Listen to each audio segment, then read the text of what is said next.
Hello, and welcome to a Product of Proverbs, a weekly podcast in which I, Joshua Fowler, the host of this podcast, sit down with my co-host and dad, Reverend Roy Fowler, to discuss life.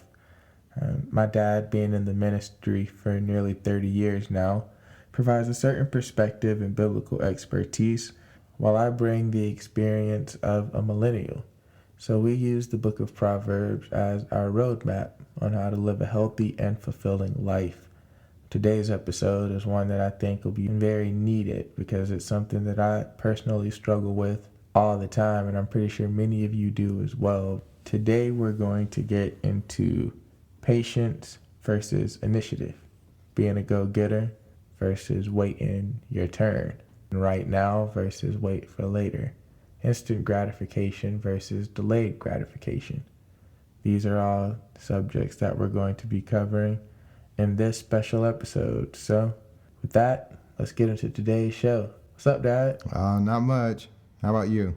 And everything is everything as always. Just excited to sit down and record another episode of the podcast, knowing that this one is going to be tricky to navigate because we have two concepts that are both equally important and both necessary, because you need initiative. You need that motor inside of you. You need to be able to get up and go, but you also need patience. You need to be able to wait and relax.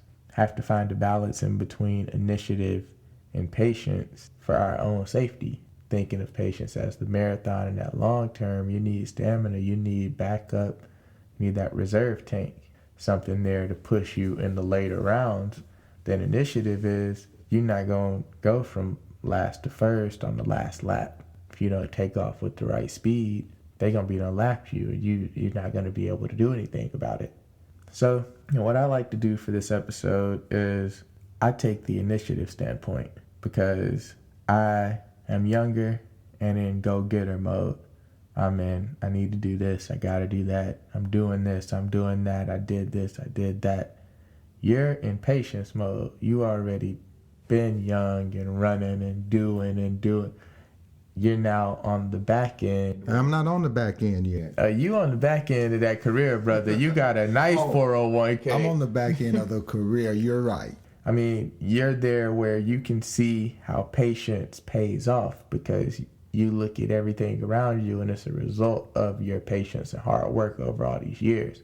If I was to look at everything around me and think patience, I might not do no hard work and have no result years later. So I kind of got to have more initiative now, where your initiative was earlier on and now is where you reap the rewards of patience. I think initiative is important and patience as well, even when you're not on the back end of it.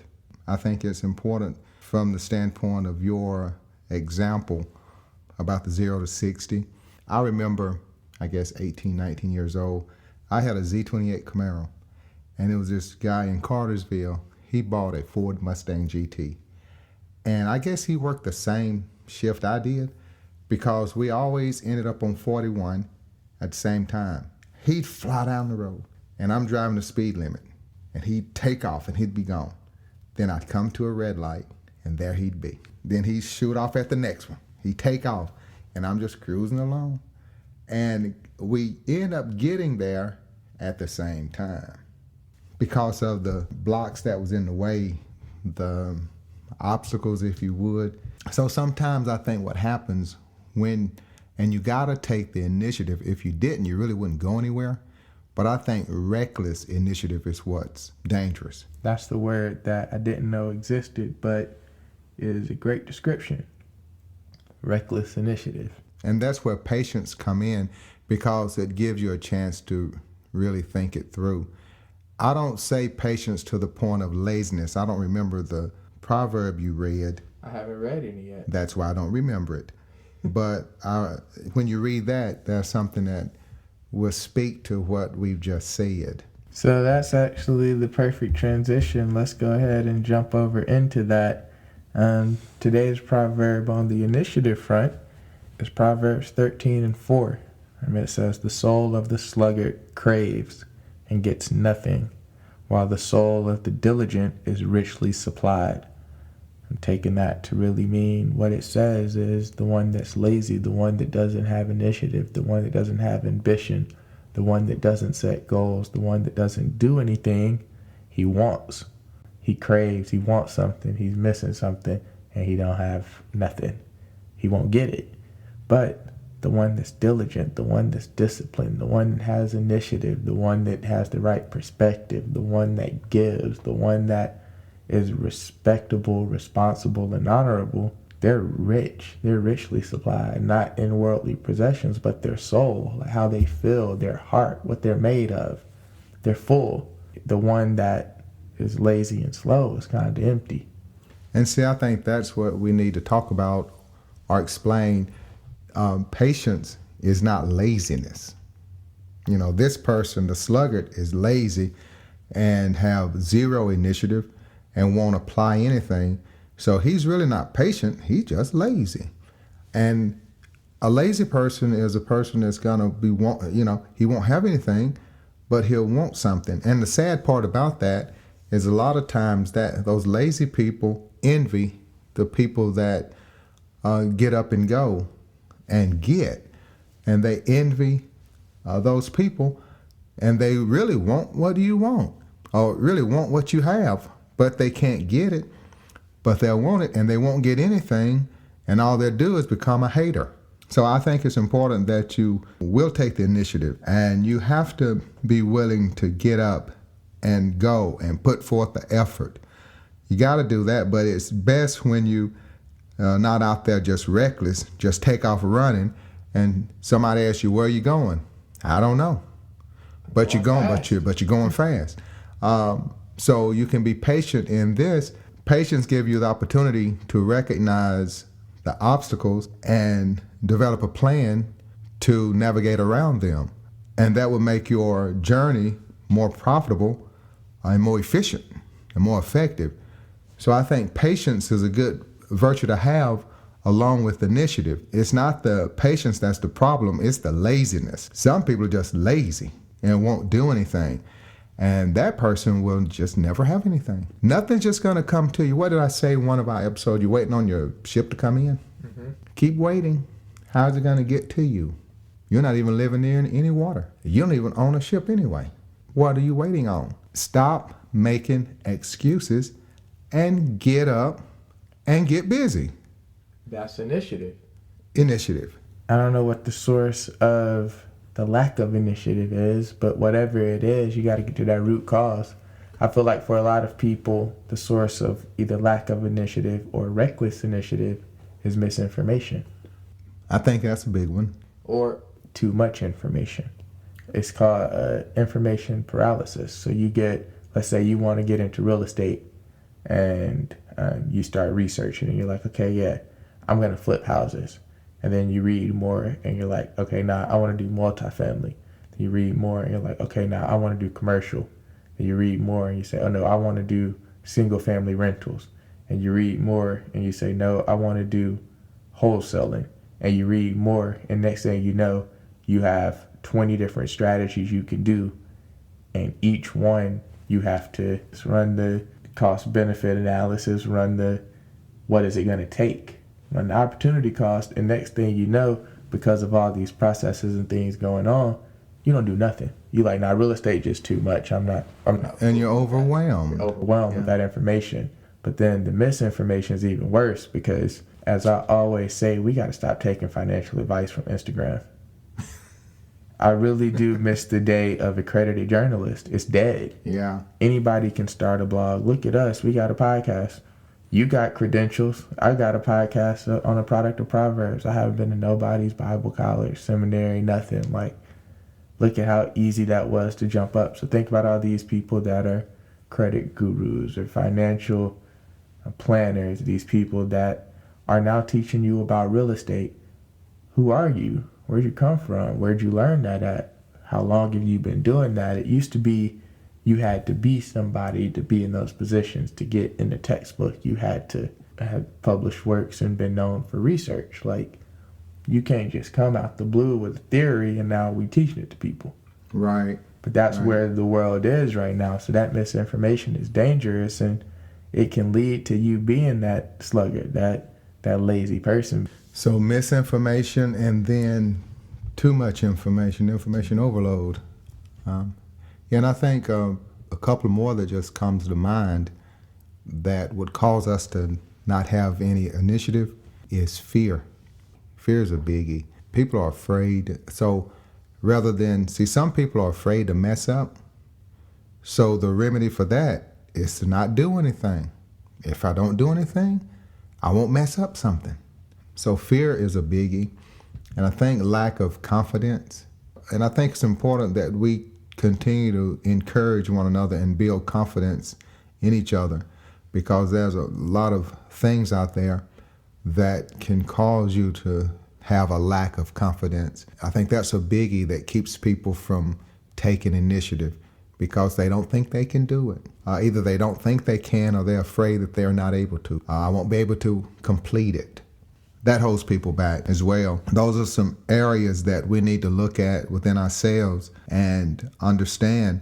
With fear and a lack of confidence, I think the fear should be the easiest to overcome, because if you ever get to understand that it's okay if you don't be successful at your first endeavor.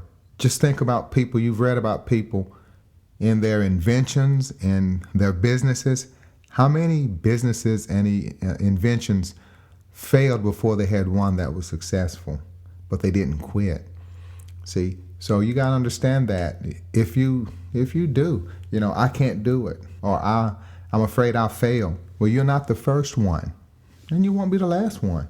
And that's if you can ever get past that, and I think you can, then that would put you in that place where you would have a desire and a will to do something. But I think fear is big, and a lack of confidence is big, as well as misinformation and too much information. Can you think of any others? I can think, going off of fear and lack of confidence, because, and I'm not telling anyone to lower your standards, but we set the bar at world record. Meaning that, for those of you that don't know, I am a 6th place in the Region 12 for a state of Georgia high jump track athlete. So the bar was set high. As you see, I set the bar very high by saying I came in 5th in the region, not the state, the region. But no, like How many was in the region, Joe? Man, I think it was only about 8 of us. I can't even lie. I remember that. I remember when you was running track. I didn't know you was really running track. I thought you was just goofing off. I was. That's why I fit the region. This is what happened. I had stopped playing baseball, and I was playing basketball, and the track coach, he goes, why don't you just run track? And all the homies was running track anyways, because from football. So football players run track in the spring. So I was like, well, I might as well just go hang out with them. And that's all I did all season, was just goofed off. Distracted them before they races. Playing on the sidelines, just hanging out. But to get back to it, they set the bar at record level, like Olympic level. Like if I'm going to start a podcast, my podcast is going to have top 1 on iTunes. We're going to get 500,000 viewers every week. We're going to get sponsors. I'm going to make over $10,000 a month, and between sponsors and merch, and I'm going to quit my job. And what is that? Like, you ain't even recorded an episode. You don't even know. You Googling how to start a podcast, but yet your mind is at the best podcast in the world level. And I'm not telling you to not think that you can get there or be there, but you got to realize they wasn't there day 1. They wasn't there month 1. They had to do building blocks. They had to go through the steps, the stages, whether that's your podcast, whether that's a business. You starting a business and you thinking, man, I need to quit my job. My business is going to make me at least $5,000 a month. I'm going to be able to pay my rent and do the... Bro, like, businesses might lose. Like, you need to get your mind and think about the steps to get into that level. Think about the steps to getting to the end goal, that 1 year goal. You got to be able to set iterative goals. Like say that, or that's not the right word, 'cause iterations is like a next level. You need to be able to set incremental goals. So you need to be able to say, when I start here, we're going to take it to there, to there, to there. If you can go through those steps, then it end up working out a lot better for you than if you just set the final goal. Forgot what episode it was. We were talking about just breaking it down. That might help overcome that fear and give you more confidence. Man, I know I can knock out a little goal. I know I can get a logo and at least get some merch made. Okay, now I'm on my way to making merch money. Okay, I know I can start up this YouTube channel. Now I know, like, I'm on my way to, like, whatever it is. If you want to write a book, if you want to start a TV show, if you want to change careers, set the first goal. Say, let me update my resume. Don't say I'm about to get a whole new job, 6 figures in tech. Say, let me make my resume sound tech-like and go entry level. And eventually, we're going to take it there in tech. But don't get upset when you're not 6 figures and you come in from a career switch. Remember that before you can get 6 figures, you need to hit 80. Before you can hit 80, you probably going to have to sit at 60. Because you don't have experience, they might disrespect to try to bring you in at 40. But if you're thinking 100 or nothing, or you're getting nothing, probably. You'll get nothing. That's where patience would really come in.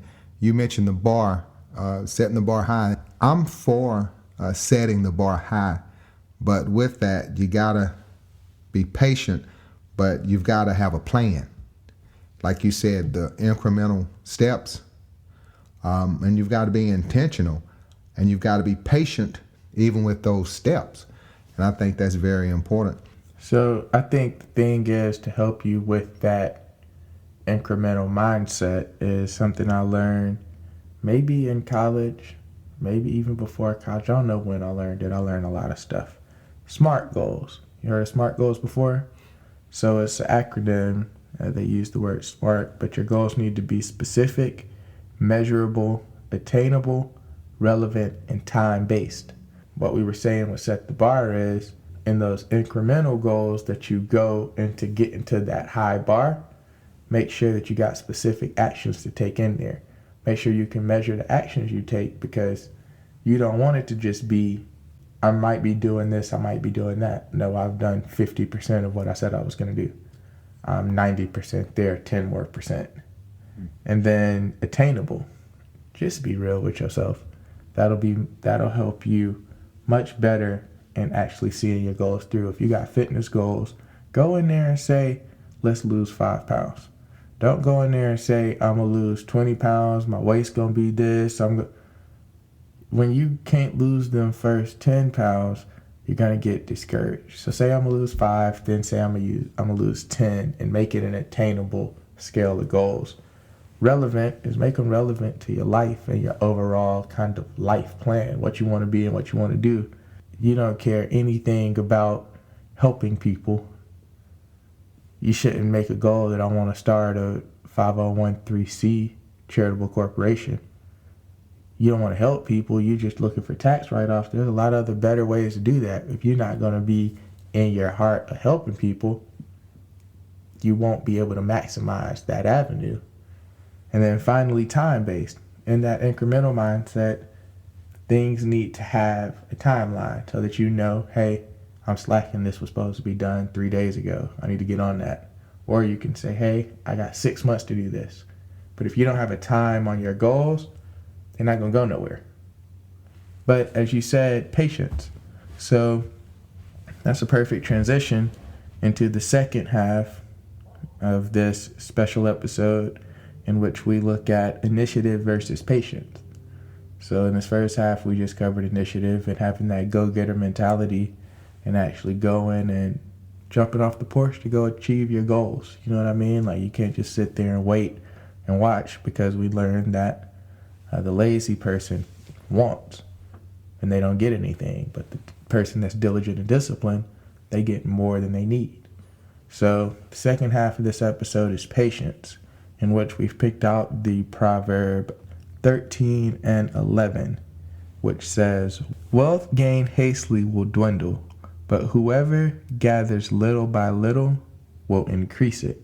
Looking at patience and getting out of that now mentality and having the initiative to go get it, but understanding the incremental mentality of getting it little by little. Take it baby steps and take this step and that step, and then you're going to increase your wealth.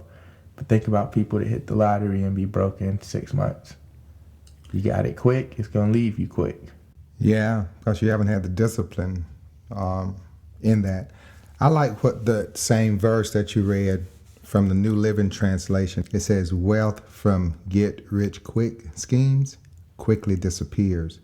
Wealth from hard work grows over time." And that hard work and growing over time is patient. I like the S.M.A.R.T, what you shared a few minutes ago, because I think the people need to hear that again, and you break that down, because it really shows you, if you got a business or start a business and you just work in that business, if you don't have anything in place to measure anything or any points you want to be at certain times, if you don't have no way to measure that, then how will you know where you are? So there's another term that I got from my job. It's called, or the short term is a POAM, Plan of Action and Milestones, or Plan of Action with Milestones. So like you said, you got to have those points. You say, okay, I want to buy a house. One of my milestones, credit score, 750. If that's your goal, that's a milestone. Now you do your SMART goal, specific. My credit score, I've looked at my credit report. I need to get my utilization down. Measurable, okay? If my utilization is at 39%, I understand that 30% is the next range of good. I have a specific and measurable. I can knock off 9% of my utilization, increase my credit score to 750. Attainable. 9% of utilization is pretty attainable. It's not saying I'm about to knock off 90% of my credit card debt. It's saying I'm knocking off 9%. Relevant. The credit card debt is directly related to buying my house. It's a relevant goal and time-based. I know I can knock off 9% within 31 days the next month. So I got 31 days to knock off 9% of my goals. So that's kind of how you would do your SMART goals and breaking down your plan of action. So plan of action with milestones. To buy a house, I need to credit score. That's one. We do SMART goals to get to that milestone. Down payment, that's another one. We do a whole list of SMART goals to get to that milestone. Then you go find my house, find a realtor, narrow down my select. You have all of these different things that go into your overall goal of buy a house, buy a car, start a business, save money. However it end up going, you can always take your goals and break them down into smaller subsections and have those milestones along your timeline to complete your overall goal. And then with that, the two things we were talking about, initiative and patience, instead of opposing each other, you need both of them to work together to accomplish your goals or your task. You've got to take the initiative to do those things. But then you got to be patient, because it's not going to happen immediately. And you might even run into some roadblocks, but with patience, you'll persevere and press through. So I think that's very important as well. And it just hit me right now while we were saying this, but you're right. They're not opposing. They're together, because it's going to take initiative to stay patient. When you think about it, if you're going to stay patient throughout the steps, throughout the stages, you're going to have initiative every day to not slip. Every day you wake up and you know you need to save money for a business. Every day you wake up, you know you need to pay off your student loans. You know you want to do this. You need to be ready to have the initiative to sacrifice to see your goal through. Every day is going to take initiative, and patience is something that's going to take consistency. As we said earlier, you can't be consistent for a week and then stop, because then you're going to undo all your patience. You was waiting, you was building. You had 9% utilization to pay off to get you on the next step to buying a house. You went out with your friends, y'all went to the bar, you swiped another $70 on your card. Now you got 11% utilization. If you would have been consistent with your patience and stayed down and do 31 days, let me accomplish this goal and I can go act a fool after that. But instead, you went out and you weren't patient. Now, instead of 9%, you need an extra 2% to do as well. So really, you got to be consistent and never, and I know it's going to happen, you're going to slip, but try not to. Try to stay on top of it and stay diligent and stay patient. And when you do slip, just be patient and don't just give up. All right, I know I got this setback, but I'm going to still press through. Don't give up. And that's what happened. People lose their patience sometimes and they just give up. Don't give up. Just work it through. You'll get there. You'll catch that. You'll catch your initiative at the next red light. Just stay with it. And then also just in that patience, and I hate to always keep it so money focused, but just think about compound interest. And they said that you gain wealth little by little. So it's like, if you save, I always say this to Matthew, because I'm like, you so young. In fact, he got 401k already. It's man, that's a lick. Like, I was still in college right now. Like, I didn't even have no job yet. You know what I mean? Like, but I'm like, man, just think about it. Like, you put $5 where you can, put $10 where you can, and you're going to look up and in 10 years, you're going to be sitting on thousands of dollars. It's not even got to be no crazy intentional thing where you sit aside thousands of dollars just because of the consistency and time, because all it takes is time. Yep. Like, you think about Warren Buffett and all these people. Yeah, you got the Steve Jobs, and yeah, you got the Zuckerbergs that was rich at 20, at 21. That was, but then you also got people that was just kind of wealthy and comfortable and got rich late. Or you got people that is just wealthy and comfortable and just getting there. But like, we look at people's finished products, we don't look at what it might have been the whole way through. But you look at them and think, man, that's what I think about. People always ask me questions like, what are you doing? What are you going to do with this? What are you going to do with that? Like, about investments, about businesses, about different things. And I actually just had a conversation with one of my frat brothers at the wedding I was at yesterday. And I was like, realistically, I don't want to work more. So I don't do stocks. I'm not doing crypto. I'm not doing, not starting a side business like this. I guess if you wanted to, I had to call this podcast a business, but I'm not going to go get into commerce. I don't want to be working. I don't want to be responsible. I want passive income. If anything, I'm investing in real estate. I got hit because I'm investing in the index funds. So in the market right now, it's on its way down. Tell me about that. I mean, I'm not going crazy on things that I got to watch, things that can become another job. I remember when the crypto wave was going, I think I made like $700 with crypto. I wasn't in it for the longest haul. There's people that still got their positions, but I remember reading all these articles, and now I'm watching these tickers, and I'm trying to stay on top of the next trend, and I'm looking at all this stuff. This is like a job. I'm doing this during my breaks at work. I'm doing this when I get home from work. I'm going back to work on something. I don't love money that much. That's not passive income to me. I like the money that, like I said, I get a free like $200 every 2 weeks just for my 401k contribution to my job. So it's like, that's money making money just for me deciding to save my money there as opposed to my other savings. Like, think about my high yield check-ins, my high yield savings, where every month you get interest paid back on it. Yeah, they're not sending me $10,000 checks a month, but that's my money that just made me some money. And it's the long game, because as those things compound, I'm 26 right now. When I'm 36, all them accounts going to be looking completely different. 46, even better. With no real intention, with no like, oh yeah, let me go throw 10K in there. Nah, just life. But when you think about that marathon mentality in the long game, thinking that I hope I got a long time to be able to buy a Ferrari. I don't need a Ferrari right now. I don't need millions right now. I make way more than enough to live a comfortable lifestyle. Like with just me, I got no kids. I'm not responsible for nobody but myself. Like I'm okay. I shouldn't be driving myself crazy trying to be and make more when you're doing well. So think about it like that if you're really pressed or stressed, because I've been there in the position where I'm not doing enough, man. I know somebody that's doing this. I know somebody that's doing that. These people can do this. These people do that. Don't worry about it. That's their race and that's their pace. You need to be focused on the long game. Don't burn out and crash out trying to speed up and go faster than you can handle.